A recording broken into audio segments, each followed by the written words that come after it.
Hello guys, I hope you are doing well. BTTH का brand new episode start होता है और हमें दिखाया जाता है जियन को, जो कि आ चुकी थी xiaoyan के पास और उससे xiaoyan की बनाई हुई ट्रांसफॉर्मेशन पिल भी ले लेती है। तभी xiaoyan क्वीन मेडुसा से कहता है तुम्हारा बहुत बहुत शुक्रिया मेरी मदद करने के लिए। तो फिर मेडुसा xiaoyan से कहती है कि तुम्हारी करंट स्टेट, पावर की स्टेट को बताते हुए मैं कह सकती हूँ कि तुम उन लोग को मजबूर कर सकते थे इस अलायंस को ज्वाइन करने के लिए, और इसके लिए तुम्हें मेरी भी जरूरत नहीं पड़ती। तो आखिर तुमने इतना ड्रामा क्यों किया? तो फिर अब xiaoyan मेडुसा से कहता है कि अगर मैं उन लोग को यान अलायंस ज्वाइन करने के लिए फोर्स करता या मजबूर करता तो मुझे वो नहीं मिलता जो मुझे अब मिला है, और वैसा करने से मुझे कुछ भी नहीं मिलता और ऐसा करने से मुझे कुछ भी नहीं मिलता और उनसे हो सकता है दुश्मनी भी हो जाती, जिसकी वजह से अलायंस तो ना बनती लेकिन अलायंस का नामो निशान जरूर मिट जाता। और ये सब सुनने के बाद क्वीन मेडुसा जियान को देखने लगती है, जो कि बड़े ही प्यार से अपनी बॉडी ट्रांसफॉर्मेशन पिल को देखे ही जा रही थी।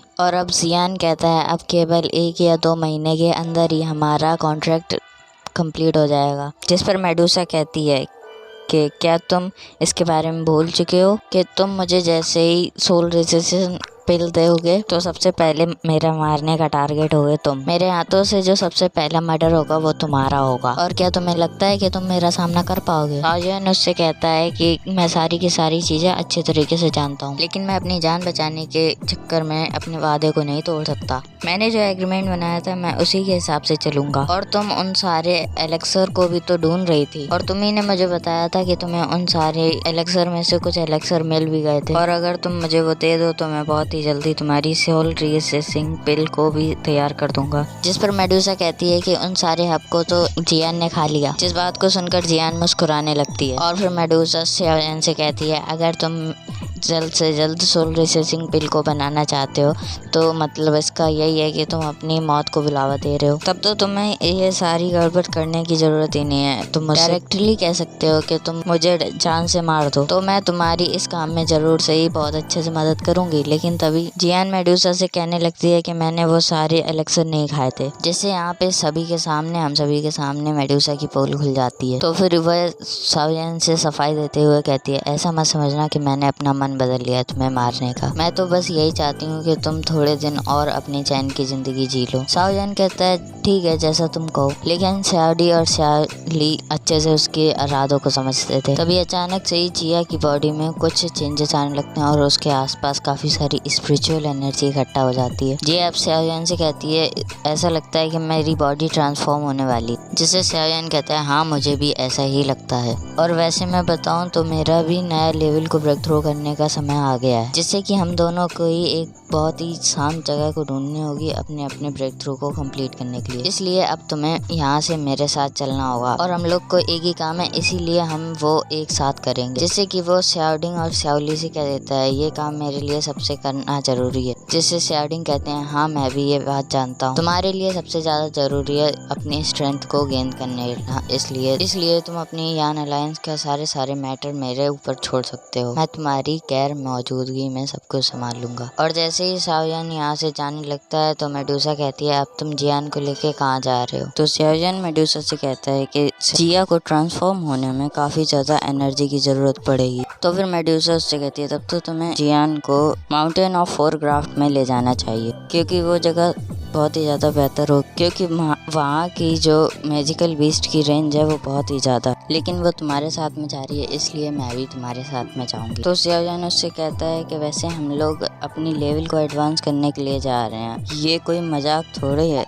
तो ये सुनकर मेडुसा गुस्से से कहती है कि आखिर तुम्हारे कहने का मतलब क्या? तो xiaoyan उससे डरते हुए कहता है ठीक है चलो हमारे साथ। इसके बाद हमारा यहाँ से सीन शिफ्ट होता है एक सिटी के पास, और इसी सिटी में अब पहुँचने वाले थे जियान, क्वीन मेडुसा और xiaoyan, और वो लोग यहाँ पे एक ब्रिज से होकर हुए जा रहे थे, और मेडुसा ने इस सिटी में आने से पहले अपने मास्क को भी लगा लिया। वो चलते चलते xiaoyan और जियान से आगे निकल जाती है। xiaoyan उन लोगों से कहने लगता है कि ये ऐसी जगह है जहाँ का एक्सपीरियंस मैं कभी नहीं भूल सकता। चारों तरफ देखते हुए कहती है आखिर इस छोटे से टाउन में ऐसी कौन सी चीज है जिसके एक्सपीरियंस को तुम कभी नहीं भूल पाओगे? तो फिर xiaoyan उससे कहता है इस टाउन को बोलते हैं किंगशन टाउन, और केवल यही एक रास्ता है जिससे हम माउंटेन ऑफ यूथ में जा सकते हैं। इसलिए ये जगह मुझे काफ़ी ज़्यादा पसंद है। लेकिन इस टाउन के लोग जब मेडुसा को जाते हुए देखते तो वो लोग तो उसकी खूबसूरती को देखकर वहाँ पे मोहित हो जाते हैं, क्योंकि उन लोगों ने कभी भी इतनी ज़्यादा ब्यूटीफुल लेडी नहीं देखी थी।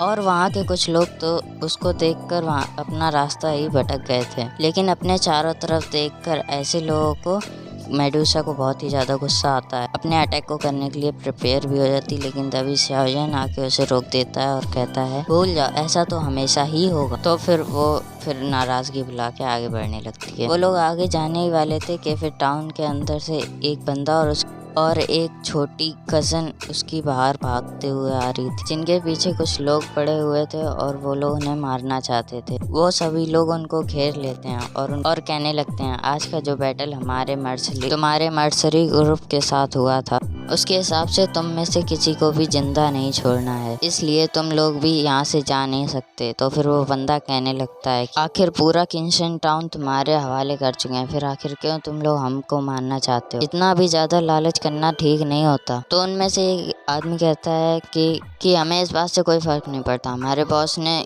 कहा है कि सारे मर्सरीज ग्रुप के मेंबर्स को मार देना है, तो मतलब मार देना। लेकिन ये जो तुम्हारी कज़न मिस लिंग है, अगर तुम उसे हमारे हवाले कर दो तो शायद तुम बच भी सकते हो, क्योंकि हमारे बॉस ने आज रात में इस लड़के के साथ एक मीटिंग को फिक्स किया है, जिसके लिए तो हमें इसे यहाँ से ले जाना पड़ेगा। और अब वो सभी लोग हंसने लगते हैं जोर जोर से, और अब टाउन के लोग कहने लगते हैं कि मर्सरी ग्रुप तो अब खत्म ही हो जाएगा। और ये जो स्नेक ट्राइब वाले हैं ये बिलोंग करते हैं ई फैमिली से, और ये लोग इनके पास 2 वाइंग लेवल की पावर्स हैं, और इसलिए इन लोगों को लग रहा था कि इस बार तो शायद मर्सरी ग्रुप खत्म ही हो जाएगा। जिनकी बातों को सुनकर वहाँ पे पहुँच जाता है शाओयान, और उसे कुछ याद आता है कि शायद उसने इस लड़की को और इस बंदे को कहीं तो देखा है। इस बंदे का नाम होता है काकांग, जिससे शाओयान कुछ सालों पहले ही मिला था। तब भी इन लोग के ऊपर कुछ हमलावर ही पड़े थे। तभी एक बंदा मिस लिंगर से कहने लगता है कि मेरे साथ आ जाओ, क्योंकि बॉस के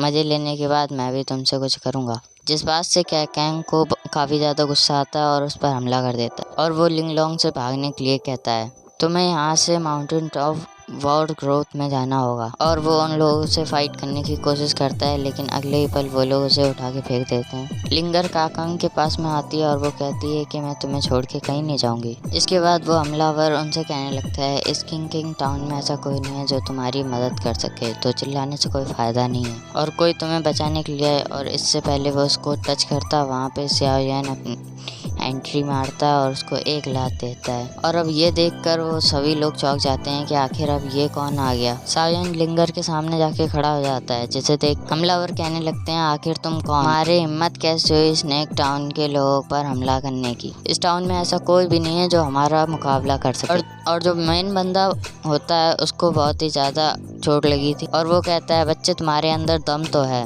वरना तुम स्नेक नेस्ट के लोगों के साथ लड़ने की हिम्मत नहीं करते। वैसे भी तुम हमारे लीडर को नहीं जानते, क्योंकि वो असल में सन इन लॉ हैं ही फैमिली के। लेकिन तभी मिस्टर काकान भी शाओयान से कहने लगते हैं हमें बचाने के लिए आपका शुक्रिया, लेकिन आप इस मैटर में मत पड़िए। लेकिन हम आपको यही सजेस्ट करेंगे कि आप यहाँ से चले जाओ, क्योंकि ही फैमिली का कोई भी बंदा यहाँ पर आ गया तो फिर आपके लिए भाग पाना बहुत ही मुश्किल हो जाएगा। तो शाओयान कहता है आप चिंता मत कीजिए अंकल काकांग, मैं आप लोगों को बचाऊंगा भी और इन सभी लोगों को मारूंगा भी। मैं आपसे वादा करता हूँ कि इस टाउन में तो क्या पूरे जियामा एम्पायर में कोई आप पर हमला करने की कोशिश नहीं करेगा। जिस पर वो बंदा कहता है बहुत बड़ी बातें कर लेते हो बच्चे। वो अपने साथियों से कहता है इस बच्चे को जाकर खत्म कर दो। वो सभी लोग जब शाओयान के पास बढ़ने लगते हैं तो शाओयान उनसे कहता है अगर तुम लोग मरना नहीं चाहते तो यहाँ से दूर हट जाओ। वो लोग नहीं मानते तो फिर शाओयान अपनी एक टेक्निक का यूज करते हुए उन सबको धूल बना के उड़ा देता है। तो फिर वो स्नेक नेस्ट का बंदा कहता है आखिर तुमने इन लोगों के साथ क्या किया? तो फिर शाओयान उसे अपनी पावर से उठाते हुए कहता है आज के बाद किसी भी कमजोर बंदे को परेशान मत करना। और अब वो उठा के उसको एक बड़ी सी दीवार पे फेंक के मार देता है। इसके बाद शाओयान लिंगर से कहने लगता है शायद तुम लोग मुझे भूल चुके हो। तो फिर लिंगर उससे कहने लगती है मैं आपको पहचान गई हूँ ब्रदर शाओयान। और इसी के साथ में ये एपिसोड खत्म हो जाता है। Thanks for watching.